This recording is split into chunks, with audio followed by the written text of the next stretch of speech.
Welcome back, Fit Fam. I hope you're all keeping well. In today's video, we are talking fibroids. And you know what's interesting? In books and online sources, fibroids are described as non-cancerous, benign tumors. Non-cancerous, yes. Benign, I don't think so. And it also got me thinking that it couldn't have been a woman that came up with this description, because gynecological issues are everything but gentle. And just because a condition is non-cancerous doesn't make it unproblematic.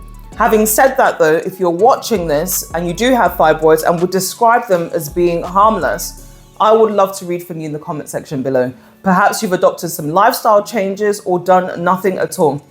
Let's chime in the comment section and get this conversation rolling. Fibroids can feel like a life sentence, especially if left untreated. But let me let you know this, there is hope and it doesn't always have to result to surgery. I'm a mum of 5 and I'm going to share with you my experience of finding out that I had fibroids and the lifestyle habits that I adopted to prevent them from growing and to shrink them. So I found out I had fibroids at the first scan of my first child. And it's funny because the lead up to that scan, I was fraught with so much anxiety. And really, I shouldn't have felt that way because there were no indications of the pregnancy being high risk, besides vomiting, which is more or less textbook of most pregnancies. But years later, on reflecting on that experience, it occurred to me that actually I had no positive imagery of pregnancy and delivery. So within my family and extended family, you'd hear stories of women struggling for many years to get pregnant and she loses the pregnancy, or struggling for many years to get pregnant and has a stillbirth, or gets pregnant and something goes wrong with the baby and they still have to deliver the baby. So I wasn't just hearing these stories from my family and extended family, but also within the church, especially on testimony Sundays. So this was happening and I was hearing about this from women that looked like me. So I suppose in many ways I came to expect that the same would also be true for me. And this goes on to a larger point that just because something is common or normalized around you does not mean that you should accept it. Right? It doesn't mean that it has to become your own normal. So that's a food for thought for anyone that's listening out there. You don't have to accept what's been normalized around you. So as she prepared the scan with the probe and the gel, like the screen was over here, my head was turned the opposite way. Like if body language could speak, I was literally saying, I don't want to know. Within minutes, she was like, oh, you have fibroids. Excuse my dearest pardon. You have fibroids. And that anxiety that I bottled up for weeks in the lead up to this scan came out in the form of waterworks. I was in floods of tears. And it's like that scripture in Job that says, the thing that I feared most has happened. And I just couldn't hold back the tears. I expected and didn't expect it at the same time. I just didn't know what to make of this moment or what would be. But you know, as I went on to read and learn more about fibroids, I came to understand that it doesn't, it's not a death sentence. It's not a life sentence either. And these are some of the things that I'm going to share with you that I did in the follow-up of this scan. The nurse would have been at a loss as to why I was surprised and in floods of tears, because fibroids affect women of childbearing age, but disproportionately affect Black women, and we experience harsher symptoms.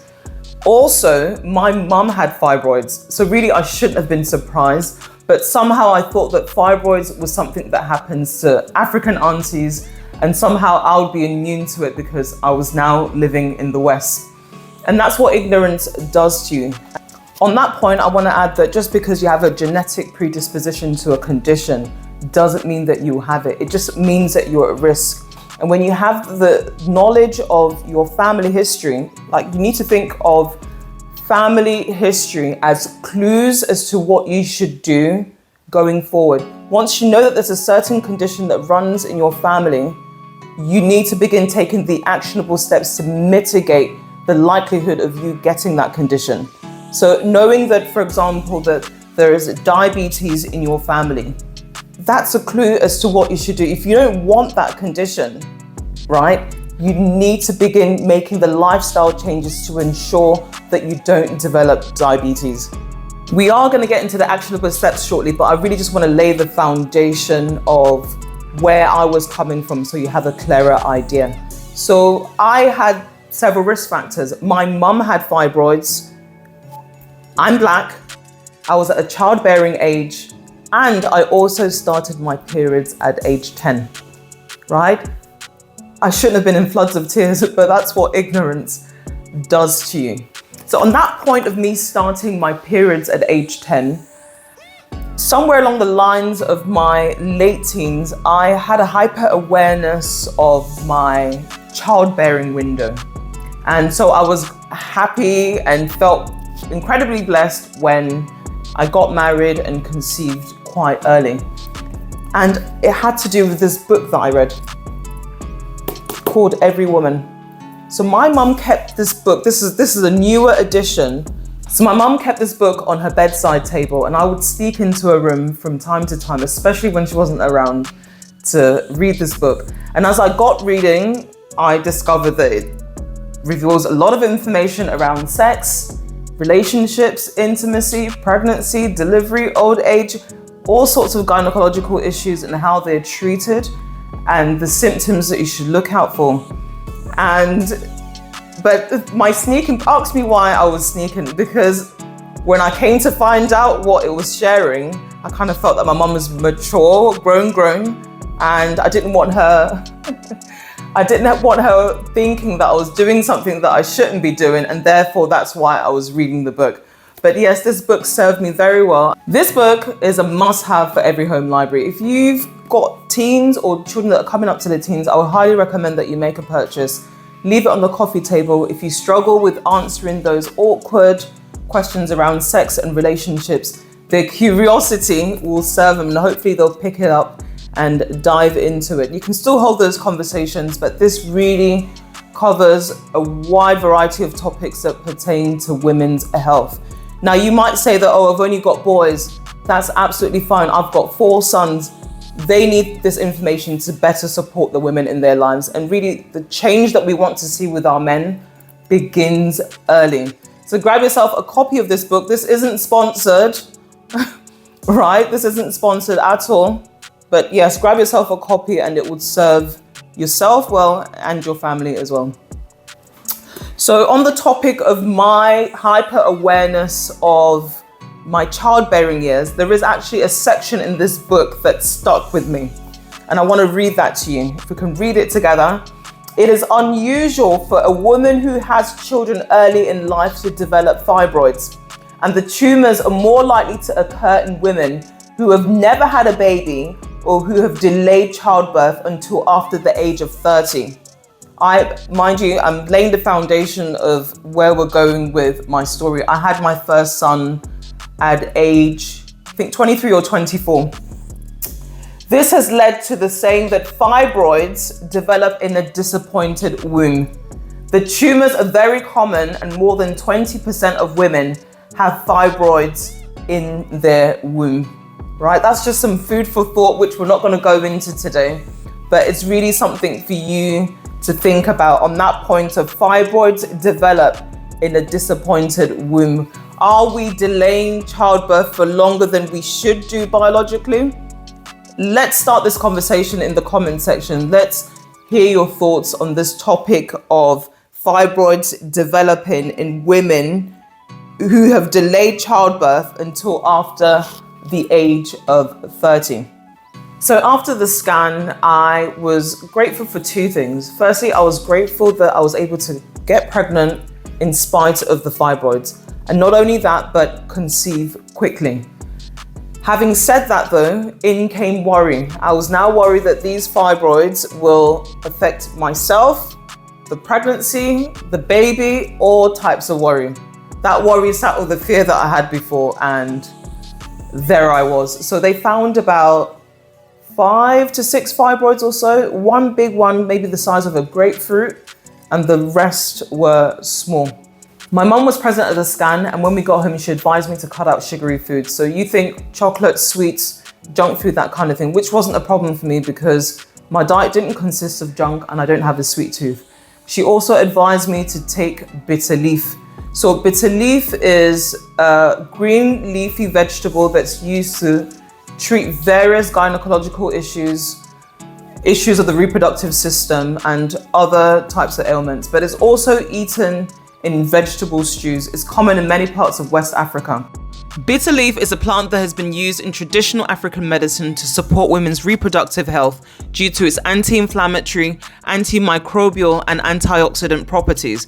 It is believed to help shrink fibroids and improve fertility by cleansing the body and promoting better reproductive health. Now, mind you, I'd explained in a previous video, last two videos also, that we come from a culture of natural remedies. If you're not feeling well, we lean more towards a natural remedy before we seek modern medicine. So I took her advice as sage and went forward with that. So this brings us into the section where I talk about the actions that I took to prevent my fibroids from growing and also helping to shrink them.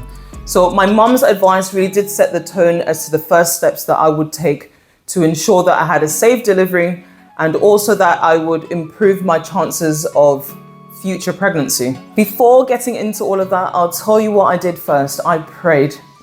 I pray that the Lord will see me through, that He will heal my body, He will keep the baby safe, that the oxygen will be enough, the blood will be enough, the baby will be healthy, and we'll hear the cry of mother and child at the end of it.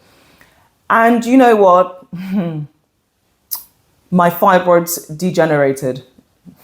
And if anyone knows what fibroid degeneration is when essentially your fibroids die out, yeah? Fibroid degeneration has to be one of the most excruciating pain I've ever felt in my life. Of course, after labor and delivery, but even then it really sits very close. It was very painful. The pain was acute. I couldn't walk. I couldn't work for 3 weeks. We were holding night vigils at my parents' house, praying that I would survive, the baby would survive, and the pregnancy would end in praise, which thankfully it did. And you know, them prayers do work. Them prayers do work, I'm telling you. So if you are troubled and worried about your fibroids, go on your knees and pray. Call on the maker of heaven and earth, the one who formed you, right? The one that has spare parts. Pray. And mean it from the bottom of your heart, because prayer has this way of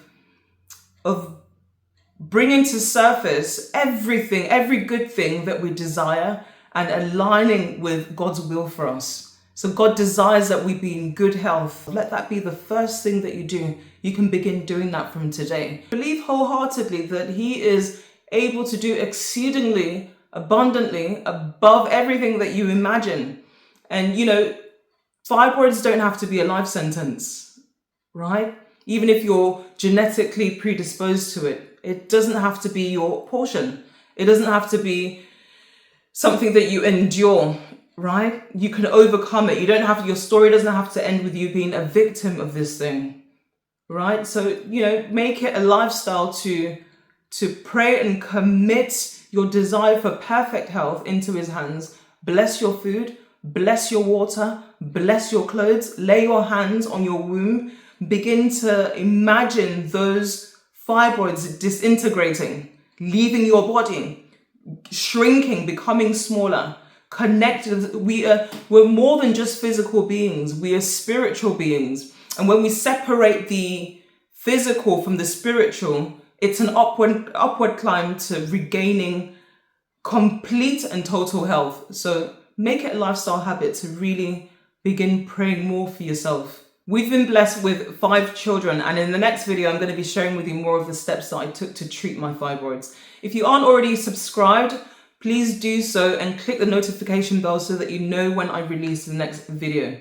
Until the next one, take care. Bye.